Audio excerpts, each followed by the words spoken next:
இந்த கண்ணோட்டம் தேவை என்பதனுடைய புரிதலில் இருந்துதான் ஒவ்வொருவரையும் நாம் விளங்கிக் கொள்ள முடியும்.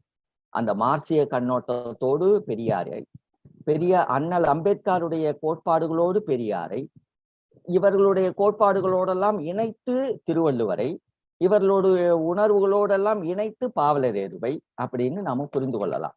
இன்னொன்று நாம் புரிந்து கொள்ள வேண்டிய செய்தி என்ன என்று சொன்னால், திருவள்ளுவர் என்று சொன்னால் திருவள்ளுவர் மட்டுமே அல்ல, திருவள்ளுவருக்கு முன்பு இருந்த அந்த கருத்தாக்கங்கள் எல்லாம் அந்த திருவள்ளுவர் என்கிற அடையாளத்தோடு உட்கலந்திருக்கிறது. தொல்காப்பியம் அதில் உள்கலந்திருக்கிறது. அதே போல திருவள்ளுவர் காலத்திற்கு முந்திய எல்லா சமய முயற்சிகளும், ஆரியத்தை எதிர்த்த முயற்சிகள் எல்லாம், குறிப்பாக சொல்ல வேண்டும் என்று சொன்னால் புத்தருடைய பெரும் முயற்சிகள் எல்லாம் திருவள்ளுவத்திற்கு உள்ளே உள்ளடங்கி இருக்கிறது. அந்த புத்தத்தினுடைய எதிர்ப்பு கருத்தாடல்களை எல்லாம் திருவள்ளுவர் உள்வாங்கித்தான் அந்த திருக்குறளை, அந்த அறத்தை படைத்திருக்கிறார் என்பதை நாம் திருக்குறளை ஆழ்ந்து படிக்கிற பொழுது உணர முடியும். அதனால புத்தருடைய பெருமைக்குரிய செயல்பாடுகள், ஆரியத்தை எதிர்த்த வலுவான செயல்பாடுகள் எல்லாம் திருவள்ளுவத்திற்குள்ளார அடங்கி இருக்கிறது.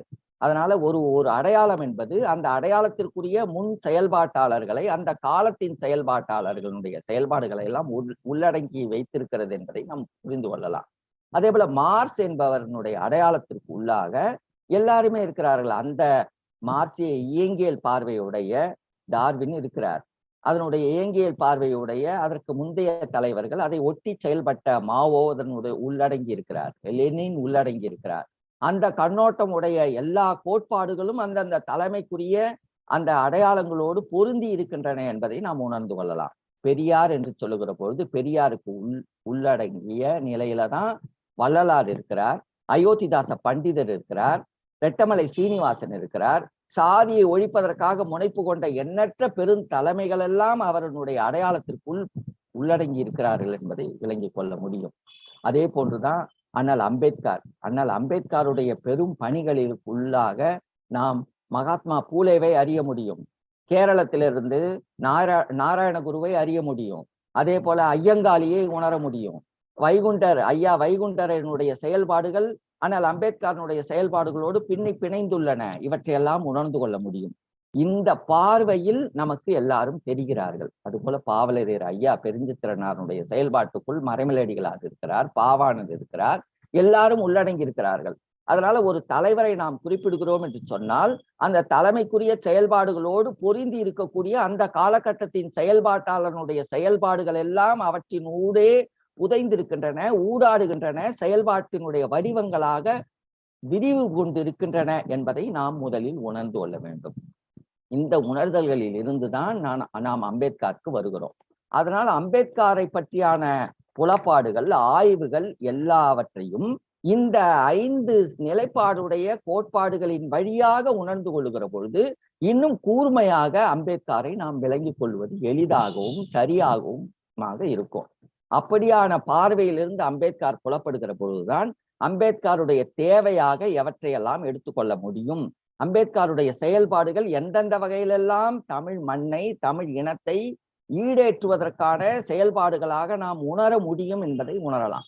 சிலர் இன்றைக்கே தமிழ்நாட்டில் இருக்கக்கூடிய சிலரெல்லாம் ஏன் அம்பேத்கரை எடுக்கணும், அவர் ஒரு மராட்டியர் ஆயிற்று, ஏன் தமிழ்நாட்டுல தாழ்த்தப்பட்டோருடைய உரிமைகளுக்காக, சாதி ஒழிப்புக்கான முயற்சிகளுக்காக, பார்ப்பனியத்தை எதிர்த்த கண்ணோட்டம் உடையவர்களாக வேறொருவர் இல்லையா, அவர்களை எடுத்துக்கொள்ளலாமே, ஏன் மராட்டியத்தை சார்ந்த அம்பேத்கரை எதற்கு எடுக்க வேண்டும் என்பதாக சிலர் கேள்வி எழுப்புகின்றனர். இந்த கேள்விகளுக்கெல்லாம் ஒரு அடிப்படை நோக்கம் என்று பார்க்க போனால் அம்பேத்கருடைய அளவுக்கு விரிவாக சாதிய கட்டுமானத்தை அலசி ஆய்ந்தவராக மற்றவர்களை ஒப்பிட்டு பார்க்க இயலாது. அம்பேத்கரை போன்றவரான நிலையில் அவருடைய ஆய்வு முயற்சிகள் மிக பெரும் அரிய முயற்சி. சாதியை ஒழிப்பதற்காக அவர் எடுத்துக்கொண்ட செயல்பாடுகள் மிக ஆழமானவை. அவரை போன்றதான நிலையில், அந்த ஆழ்ந்த நிலையில் கல்வி கற்றவர்களோ, அந்த ஆழ்ந்த நிலையில் அந்த குமுகத்தை அலசி ஆய்ந்தவர்களோ வேறு ஒருவரை நாம் காண முடியவில்லை. அவர்கள் பகுதி பகுதியாக சிலர் செய்திருக்கிறார்கள். வள்ளலார் மிக பெரும் செயல்பாட்டாளர், மிக பெரும் அறிவாளர், மிக பெரும் படைப்பாளர், நாம மறுக்கவில்லை. ஆனா அவர் ஒரு கோட்பாட்டோடு எந்த தீர்வையும் சாதி ஒழிப்புக்காக முன்மொழிந்து விடவில்லை என்கிற ஒரு குறைபாடு என்று சொல்ல முடியாது, ஒரு தேக்க நிலை அதுல இருக்கிறது.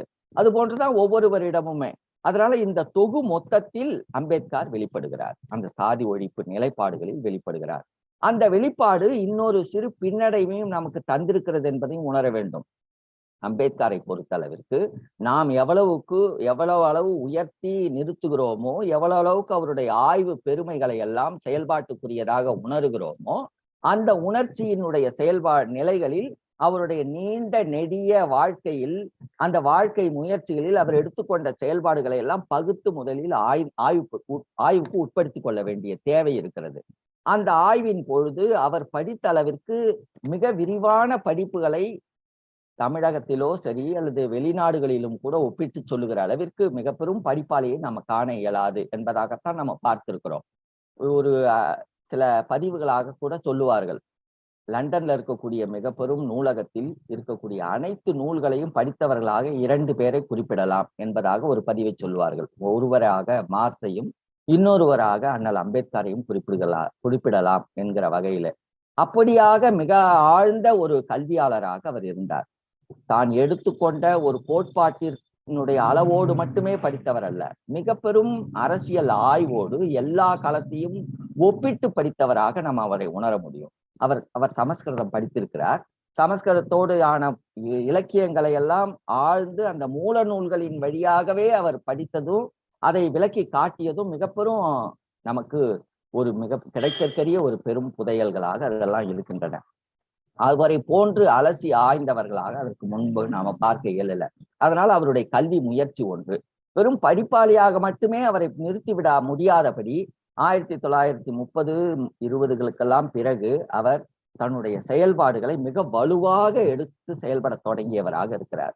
அந்த செயல்பாடுகளிலே அவரை பார்க்கிற பொழுது மிக பெரும் அழுத்தங்களை நாம பார்க்க முடியும். அந்த செயல்பாடுகளை பார்க்கிற பொழுது நமக்கு பல செய்திகள் நினைவுக்கு வருகிறது.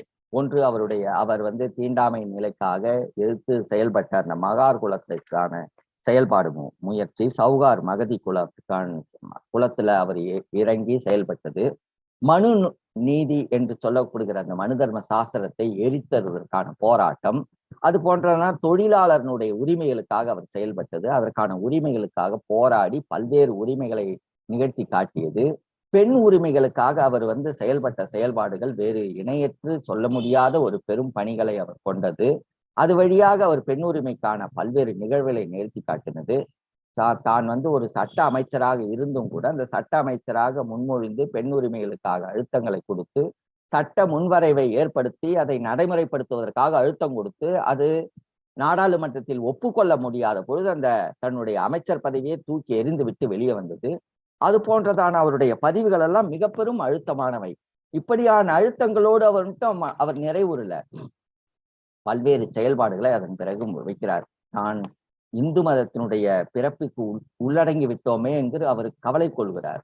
இந்து மதம் என்பது இந்த அடித்தட்டு மக்களுக்குரிய மதம் இல்லை. தாழ்த்தப்பட்டவர் ஒருவர் இந்துவாக இருக்க முடியாது. தான் இறக்கிற பொழுது நான் இந்துவாக இறந்துவிடக் கூடாது, இறந்துவிட முடியாது என்பதை மிக அழுத்தமாக வலியுறுத்தியவர். நாம காலத்தையும் ஒப்பிட்டு உணர்ந்து கொள்ளலாம். இன்றைக்கு இருக்கக்கூடிய அறிவு தெளிவோ, இன்றைக்கு இருக்கக்கூடிய உணர்வு தெளிவோ அற்ற கால நிலை அது.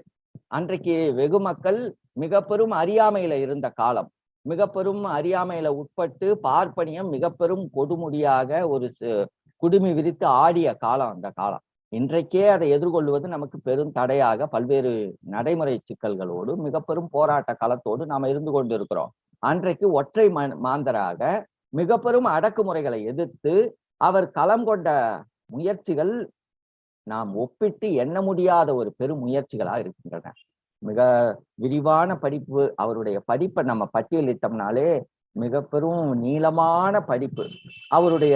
நம்முடைய 150 பேருடைய பெயர்களை எழுதி வரிசைப்படுத்தி காட்டுகிற அளவிற்கு ஒரு நீளமான வரி அமைப்பை கொண்டதாக அவருடைய படிப்பினுடைய அந்த பட்டங்களை போடுகிற பொழுது அவ்வளவு விரிவான பட்டியலை இட வேண்டி இருக்கும். அவ்வளவு படிப்பு படித்தவரை இந்த படிப்பு படித்து ஆட்சி பொறுப்புல உட்கார்ந்த பொழுது, அவருடைய அலுவல் பொறுப்பில் உட்கார்ந்த பொழுது அவர் எவ்வாறெல்லாம் மதிக்காத நிலையில், ஒரு தன்னுடைய பணியாளர் ஏவலாளர் கூட தன்னை மதிக்காதபடி எவ்வளவு இழிவுபடுத்தப்பட்டார் என்பதையெல்லாம் உணர்ந்து அந்த இழிவுகளை எல்லாம் கடந்து செயல்பாட்டு களத்துக்கு வந்தவர்.